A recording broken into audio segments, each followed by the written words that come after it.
Alright guys, welcome back to our channel. So ngayong araw, magkukwento kami. It's about things that we have learned during this pandemic season. Tama. So i-share namin sa inyo kung ano yung mga bagay na na-realize namin, ano yung mga bagay na natutunan namin during this pandemic event. So yun, if you're willing to watch this, and if you're willing to learn more or nakaka-relate kayo kung ganun din yung natutunan nyo, so watch this video and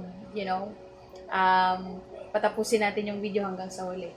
Okay? So I'll be speaking for women's out there, and my husband will be speaking for the perspective ng mga lalaki in his side. So let's start. So, bago tayo mag-start, kamustahin muna natin sila. Kamusta kayo, guys? Kamusta kayo? So, these are the things that we have learned during this pandemic. So, for me, ako muna mag-start. Ako, I have learned to see things differently. Like, on people. Like, this time simula nung nagkaroon tayo ng health issues and pandemic issues, parang you're not looking for yourself alone. You'll be able to see others. Lalo na kapag tumitingin ka sa paligid nyo, nakikita mo kung ano yung nangyayari, ano yung nakikita mo sa mga kapitbahay mo. Parang mas naging merciful ako, mas naging maawain ako this time. So, kumbaga, kapag meron ka natutunan ko na kahit maliit lang na bagay, na you can share it with others pala, na akala mo maliit lang na bagay yon, pero pag shinare mo pala yon sa iba, napakalaking bagay para sa kanila. So minsan hindi dapat tayo tumitingin kung ano yung wala sa atin. We should focus doon kung anong meron sa atin, kasi it's already the blessing that you have. Kasi once in your life, I'm sure kung anong meron ka ngayon is pinagdasal mo din yun dati pa. So yun nga, you're able to see things differently, na you're not looking for yourself alone. You're able to see other people as well, na hindi lang naman ikaw yung may pinagdadaanan din sa pandemic season. Others are also struggling, are also having problems, especially sa finance. Sa mga lalaki at sa mga head of the household, this is my point number one. The family is more important than anything else. Other than your work, other than your other activities, family becomes more important to you during this pandemic season. Kasi you would think about their safety, yung provisions na gaya ng food, clothing, anything else, necessities, lahat yun iisipin mo eh. Especially if this pandemic season has affected your job. And more importantly, Tama. your family has to be more important than your work. So, even though wala kang work ngayon, but as long as you have your family, as long as you are with them. Correct. Kasi paano, kung nandun ka nga sa work mo, and it affected anything else, gaya ng yung health mo, dinala mo yun sa family mo. Right. Dinala mo yun sa family mo. And they always come first. Kung ano man yung unahin mo dapat, it has to be your wife, it has to be your children, other than anything else.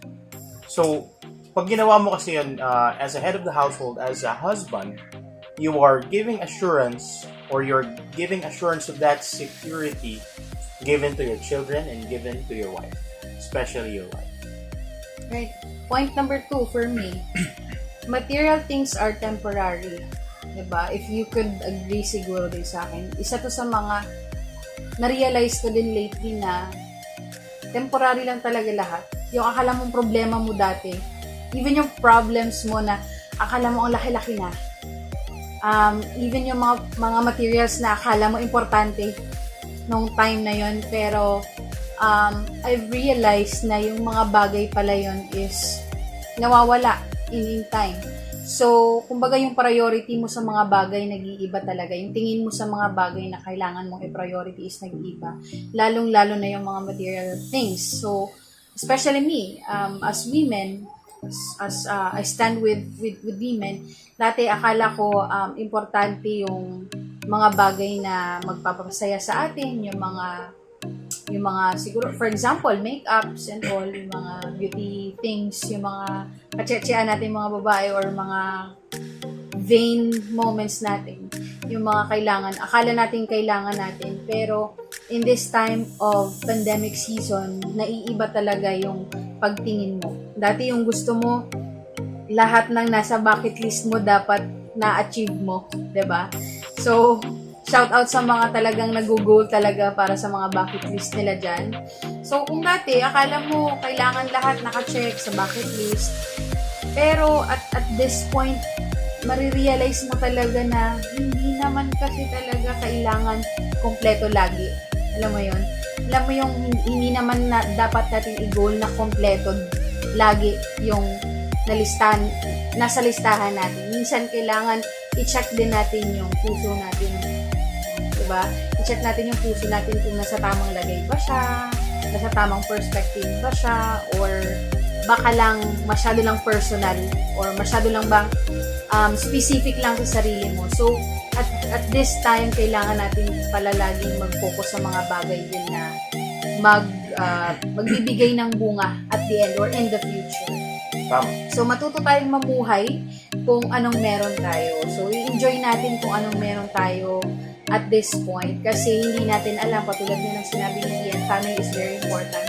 Hindi natin alam kung kailan tayo ulit magkikita, kailan ulit yung huli nating pagsasama, yung mga ganon. So, we really have to deal with what we have, kung anong meron tayo. So, kailangan i-appreciate natin yung mga liliit na bagay na yon. Tulad ng pamilya mo, yung makukulit na anak mo, kung may mga anak ka, or yung asawa mo, nandyan sa tabi mo, this time of pandemic, hindi kayo magkalayo. Kasi yung iba, stuck talaga, hindi nakauwi sa probinsya. So, you have to be grateful kung may asawa ka at kasama mo siya. Kung may anak ka at kasama mo yung mga anak mo, you have to be grateful na kasama mo sila. Kasi yung iba, sobrang hindi talaga nakauwi, hindi nakasama. Yun, that's for me. So, sa male perspective na sa mga providers, so the second thing for me is you have to take care of yourself. Kasi paano na lang pag nagkasakit ka, di ba? So, paano na lang yung pamilya mo? Sabi ko nga rito sa sinulat ko, your negligence of your surroundings will affect not only you, but as well as what you bring to your family through your doorstep. So whatever, kung ano yung na-accumulate mo dun sa labas, kung ano yung mga nalanghap mo dun, pinasok mo dito sa bahay, they will be affected. And now that's your family status. So yung hanging question dito is, are you bringing safety to your family or are you bringing danger to them? Right. Yun yung isang pinaka-big question mark.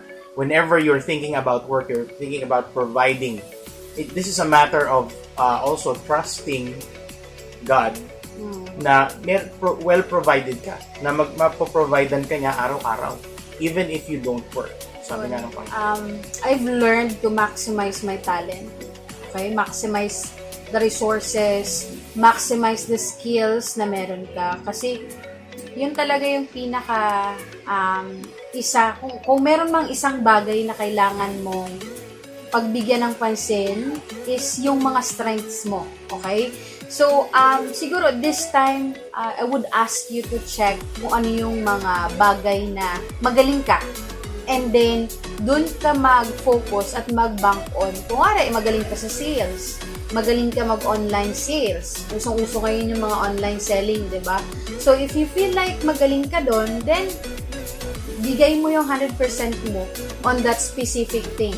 Like this one, kasi dati pa naman kami may channel na ganito, pero hindi siya yung ganun ka-maximize gaya ng dati. Kasi at this time, yung pandemic talaga, yung COVID-19 has teach us a lot of lessons. Kumbaga, siya talaga yung game changer nangyari sa lahat. I've seen na kumbaga kapag na-maximize mo yung talent mo, doon ka kasi nagbibigay ng passion mo, andun yung passion mo, andun yung heart mo, andun lahat kapag minamaximize natin yung talents mo. Might as well, you bank on that. So, siguro, i-search mo kung ano yung pinaka-potential mo. At this very time, siguro ito yung tanungin mo yung sarili mo, ano kaya yung pinaka-talent ko? Ano kaya yung pinaka-skills ko na pwede kong kumbaga mag-excel ka sa ganong part. So, isipin mo yon, and then the moment na naisip mo yon, then act on it. Dapat gawin mo yung gusto mo talagang gawin. Hindi yung napipilitan ka. Kailangan na ma-maximize mo yung talent mo. Ang God-given talent mo. Kasi, so long na hindi mo siya ginagamit, nasasayang lang yun kasi siya. Malay mo, yung gift na meron ka is makakapagpasaya pala ng ibang tao or makapag-inspire pala ng tao. So, you have to maximize. Put your 100% or 101% on it. So, kung feeling mo ito talaga yung the best, the best na ikaw, then be it. It's always put to it that rest is equally important with comparison to work or any other straining activity, mentally or physically. Kasi, ito rin sinabi nito sa Bible na it's honoring God with your body through rest. Correct. Kasi kahit si Lord, nagpahinga siya. Correct. On the 7th day, He rested. Diba? So, importante kay Lord yung rest. Kaya yung mga ibang countries, gaya ng Israel, they value the rest, the Sabbath. That's what they call it. So, yung panahon na to, during this pandemic season, talagang binigay ito for a rest para sa'yo, para magpahinga ka sa bahay. Yes. Kaya kahit nakakulong ka lang dyan, be thankful for the years you have served in your company, or for the years you have been able to do work. Sabihin natin, go OT ka pa, no? The thing is, rest is also equally important to God. Tama. So that's why you have to value having a rest. Yeah.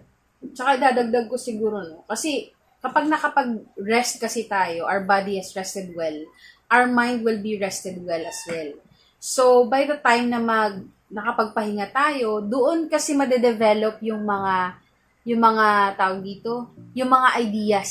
Okay? Kapag nakapagpahinga tayo, doon mas lalong nabubuksan natin yung mga isip natin, yung mga ideas natin with things that we can do, o yung akala pala natin hindi natin kayang gawin, nakakaya pala natin siya. So, that's why it's very important na we appreciate time to rest. And I believe that this pandemic season, yung COVID-19, God is teaching us to rest. Na after all these years na talagang sobrang ang dami mong ginagawa, this is the very time na binigay sa atin ni God na this is the very time to keep yourself at home and think of the things na pwede mo pang gawin and you can improve on yourself. Yung growth mo ba? Okay, so number 4 sa akin, yung others may not, we also have to consider, na others may not have the same situation with you or with yourself. Kasi, yung sabihin natin, siguro ikaw, on your situation, you are at home pero bayad ka. Pero yung others, hindi ganun eh. They're not like that. So we don't have to be on a mindset na sarado. We always have to maintain an open mind para sa kanila. We have to understand that their situation is far more different than yours, than what God has given you. So sa ngayon, yung what I see it's a time of sacrifice. Madalas, it's a time of sacrifice. It's a time of generosity, and this is a season of camaraderie wherein lahat ng mga kapitbahay mo, lahat ng mga kakilala mo may reach out to you asking for help, or otherwise vice versa, ikaw yung magre-reach out sila. So this is a good time talaga to think about that people who are not in the same shoes as yours. Na you're not always the same. You're not always kami binigyan ng ayuda, sila hindi binigyan ng ayuda, or sila binigyan ng ayuda, ikaw hindi binigyan ng ayuda. It's not the same. Lahat ng situation ng family ngayon is never the same. Siguro, malay mo, namatayan sila because of the season. Merong mga na-experience kami dito, merong namatayan And nahirapan sila magpa-process ng libing.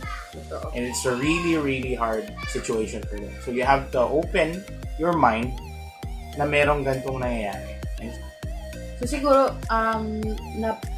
nasabi mo or na-mention mo kanina about time, diba? Good time to rest. Ako, isa din yan sa mga realization ko na time is precious. Okay? Dati nagrereklamo tayo na ang tagal mag-weekend o kaya ang tagal ng day off, diba? Ang tagal mag-rest day. So ngayon, we are given a chance to rest.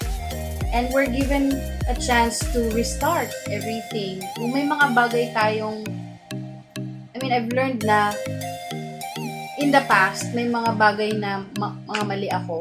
Okay? Lalong-lalo na sa parenting, lalong-lalo na sa pagiging ina. There are times na napapaisip ako na, Lord, I really don't know what to do. I really don't know how to start. So, at this very point, yung mga prayers ko na yun, na-realize ko na God has answered my prayer through this season. Kasi God has God has taught me to refresh everything, to restart, to rest, to meditate. So, yun yung mga bagay na natutunan ko. Ito yung time na kung na-hurt ka in the past, this is the time for us to heal. Okay? This is the time for us to let go. Kung ano man yung mga bagay na nagpapabigat ng mga damdamin natin, ng mga puso natin, maybe it's the time to forgive. Okay? It's the time to forgive. And siguro if God is really speaking to your heart today, it's not by accident na nanonood ka ngayon sa video na to and we're talking to you about this. So, those were the things na na-learn ko din na I have to search my heart to forgive and I have to let go of things na nagko-control sa akin because of my past, because of the pain that I have in the past. So, yun, ito yung time na kailangan mo nang umalis doon. Okay? Ito yung time na dapat mag-step out ka na sa place kung naandun ka man sa place of pain, place of shame, place of unbelief. Siguro it's really the time that you really have to deal with that, na kailangan umalis ka na doon and you have to tell yourself that you're willing to let go of it. Ito yung time na kailangan mo na i-release yung mga sama ng loob na meron ka. Okay? Kung sino man yung taong gumawa sa'yo ng mali in the past, minsan kailangan tayo na din yung maunang mag-forgive sa kanila. And forgiveness has to start when you reach out to that person and telling that person that I already forgave you. Kahit na hindi niya naalalang nagkamali ka sa kanya. Yung mga ganong bagay. So,